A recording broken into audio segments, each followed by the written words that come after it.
Jeff and I were married in September 2010. Our wedding photo says it all. Who'd have known what that photo would have to say a few years later? In December 2013, Jeff was diagnosed with a grade 4 glioblastoma multiforme, that is, a terminal brain tumour. After 2 terrible days, we made a pact not to dwell in dark places. We were going to be a miracle. We spent 2014 fighting it with all our might. Jeff endured 2 brain surgeries, radiation, 5 seizures, chemo, but he never complained. He was gracious, grateful, and funny. I was in awe of him. New Year's Day 2015, an infection in Jeff's leg put him in hospital. The doctor asked me whether Jeff wanted to be resuscitated or kept pain-free and comfortable. We had got to this point without seeing it coming.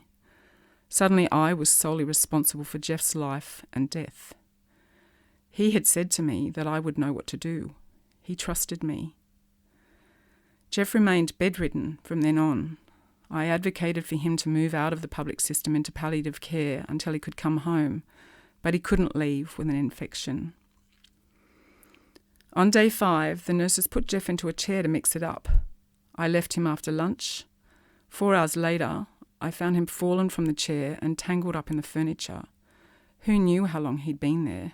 No one could say. A very distressing thing. During the next morning's rounds, the acting oncologist made light of the fall, amused that Jeff didn't remember, suggesting maybe it hadn't happened. I spoke up to the gathered medicos. A year ago, Jeff was walking around like the rest of us, being a beautiful and brilliant man. Please treat him as you would if he was your family. Surely after 5 days, it's obvious he can't fend for himself. I'm not qualified to coordinate his medical needs, but this noisy environment and lack of appropriate care is not what I want for him.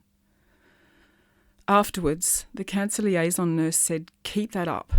The social worker said I wanted to stand up and clap.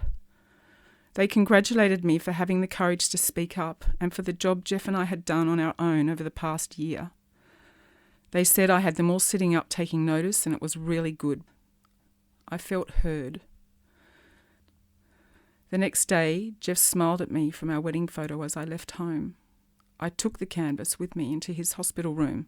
I wanted people to see him. The picture travelled with us to palliative care and again on Jeff's subsequent and final trip to hospital in late March 2015.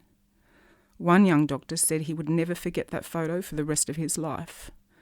And the head of the palliative care service said it was the wisest thing he'd ever seen. He asked, "Would you mind if we introduced the idea as a protocol for palliative care patients?" Our photo had said 1,000 words.